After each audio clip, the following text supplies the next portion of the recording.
Hacket. I'm the provost at UMKC, and I'm probably one of the few psychologists in the room. Okay, Dr. Stiles. Hi, Sandra Stites. I'm a Stites. practicing gynecologist at Overland Park Regional. And member of the board, as I said. New member of the board. Right. And I'm Myra Christopher, and I work at the center. Right.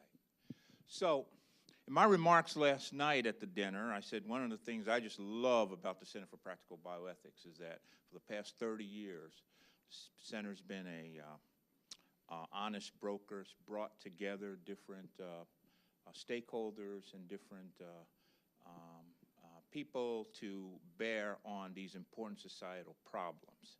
So I thought what I'd like to do is to have you reflect in your roles at the center in terms of what you heard today about this learning health system stuff and about the role of these various stakeholders, and reflect on what you heard and what you think this might mean in terms of what the center should consider in moving forward to advance some of these issues. So can I start with you, Gail? Sure. Well, I have to say, I have my psychologist hat on right now, and after hearing so much about the importance of listening all day and hearing all day, I have to comment in the spirit of interdisciplinarity that as a psychologist, a counseling psychologist, my comments, I'm going to comment from that perspective. In counseling and psychology and some of the related helping professions, actually, and the comments about listening were all how difficult it is, right? For clinicians, for physicians, as well as for caregivers and family members. In my profession, we actually start with helping skills training. We train people in how to listen. Call it active listening. And Stuart Monroe, in fact, mentioned one of the techniques we use, which is reflecting back. That's part of active listening, because in order to really hear what people say, you not only have to listen very well, but you actually do, and it's not just a technique, you actually do need to, if you're listening, to be able to reflect back what you have heard so that the person can hear that you have heard them. You make them understand that you have heard them. You are really listening.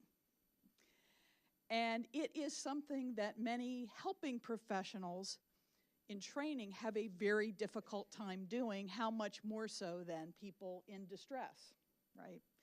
And yet, when we talk about it, in reference to physicians and professionals, we simply say, you need to listen, as if there's no training involved, right? And interestingly, my first job was at the Ohio State University. We laugh at that, have to have the in there. And in the counseling psych program, and one of my colleagues was working at the med school with the med students, with the interns at the hospital and the residents, and doing basically helping skills training for those individuals. I hate to say this because it shows my age, but he referred to it as training them in bedside manner. But that's how long ago people have been doing these things. So those are my thoughts. I mean, that's what our discipline does and does a lot of. And related disciplines in the social work and a variety of other areas related to counseling and psychology. So, I'll speak from the point of view of a private practitioner, and particularly gynecology, because probably 90% of what we do is also counseling. We're not considered primary care, and yet 90% of what we do is also primary care. To piggyback on counseling and how we are taught, I'm old enough to almost have come full circle in having been trained with the bedside manner and learning to listen and learning to repeat, and yet we have so many barriers to that now in medical care. There is a lot of good that has come from electronic medical records, and yet it is very difficult to do what you have to do in your medical records and speak to the patient and listen to the patient and do all the things that we want to do primarily. The second piece I might add is for residency. A lot of good has come from having the limitation on hours. In the olden days when I was trained, you did not sleep, and we prided ourselves on being able to do almost anything in our sleep. I can deliver a baby in my sleep. I can sew. I can do whatever in my sleep. And we're not asked to do that anymore. And yet, at the same time, you learn the real stuff in the middle of the night when there are not 17 other people around to share in that experience. You have the one-on-one experience with the attending, or you have the oddity that comes into the emergency room, and you're the one who gets your hands dirty. That rarely happens anymore. I'll give one quick example of a resident that worked with me delivering a baby. We had twins, and twins were being delivered, and the second one was being delivered breech, and I was the attending, and I was so excited about this. I could barely contain myself that this excitement was about to happen. My resident looked at his clock, and it was 5 o'clock, and he excused himself and left. And I thought, that is where we have come, and we have so far to go, and we can get back there. We're just going to have to get back there in a very different way. Myra, what should the center, if anything, be doing about these issues? Well, we've talked a lot today and last night about patient-centered care and evidence-based medicine, and we've done that as though those things are necessarily compatible with one another, as though what the patient wants and what research indicates is the optimal course of treatment are one and the same thing. Sometimes they are, but very often they are not. And I think that the tension that there is around these competing paradigms now has caused our healthcare delivery system to be a little bit schizophrenic. And I use that word very intentionally. I think it is characterized by accepting, allowing to coexist contradictory and incompatible elements. And I too, Sandra, would like to give an example. The center has been doing a lot of work with the Health and Human Services around a new learning model and around health literacy. And I was very excited a few weeks ago when the leader of that team and I had kind of a sidebar conversation where she told me that they're really looking at how to measure from a patient's perspective, not just what happened, but what happened that made some difference, that had a positive benefit for them. What was beneficial from the patient's point upon reflection, not just did the doctor take your temperature, did the doctor weigh you, did the doctor ask you about smoking kind of thing. So I've been really interested in this person and building a relationship with her, and just a few days ago, I was working with them on a script that they are developing about the treatment of chronic pain, which is intended to help healthcare professionals do a better job of treating chronic pain and to be responsible when they are prescribing opioids. And there was a little segment in this video where there's a good doctor and a bad doctor in this video, which I am not real thrilled about. But anyway, where the bad doc is doing a lot of things like we saw our standardized physician do today that were insensitive and so forth. And so I commented that I thought maybe it would be helpful if when we moved to the good doctor, that we shared through that teaching tool some tricks of the trade.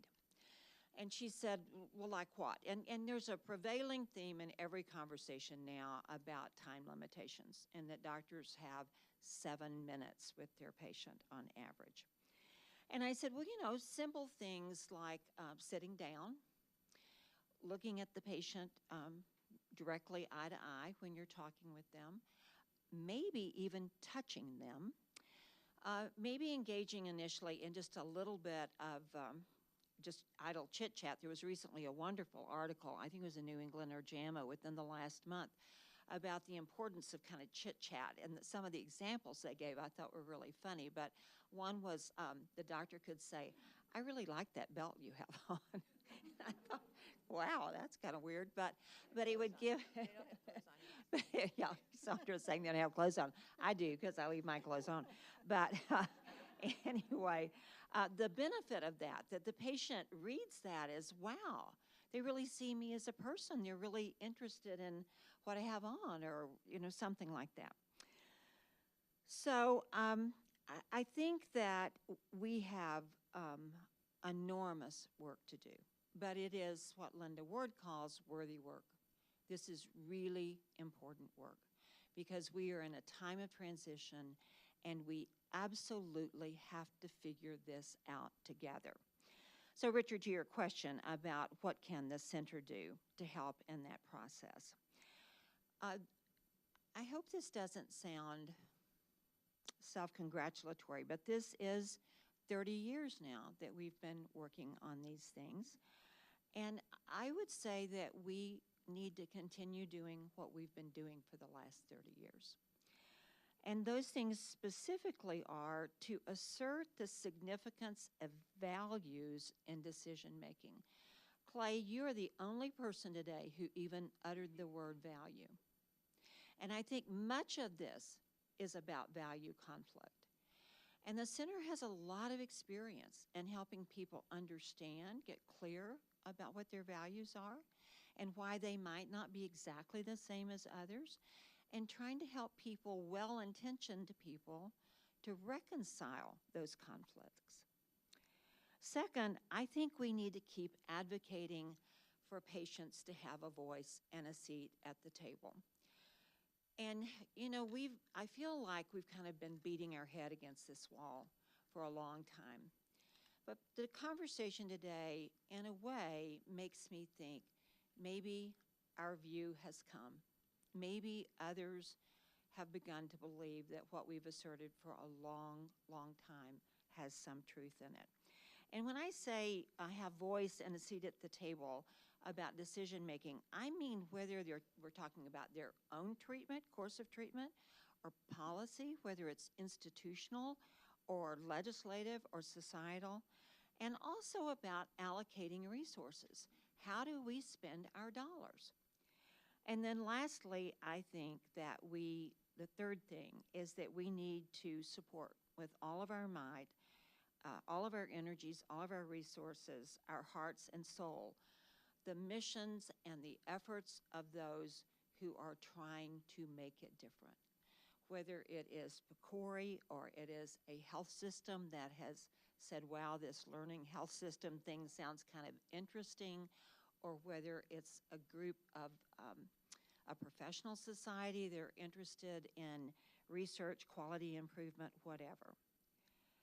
So I think, in closing, Richard, I know we're in a hurry, we are a long, long way from understanding what patient-centered healthcare delivery means. And I think we're even further, perhaps, from knowing what learning healthcare systems will look like. I think they are fictional right now in large part. But I'm an eternal optimist, and I am hopeful, and I do believe that we will get there. I don't know that we will get there in my lifetime, but I believe we will get there. If, and only if, we learn to listen to one another, to respect differing viewpoints without getting so anxious and defensive, and we work towards the common good. Thank you. One more quick. And I just quickly like to add to that, I certainly would echo Myra's comments, of course. And in order to move all of that along, I think it's very significant that the center has partnerships with educational institutions, because we can make more headway more quickly with students going into the profession, with KCUMB, with KU Med, with UMKC, and all the medical schools, the nursing schools, and so forth. And so if we can get to the students moving into the medical professions, I think you have a more pliable group that you can Great. affect. Yeah, so that's great. So thank you. Thank you very much. And John.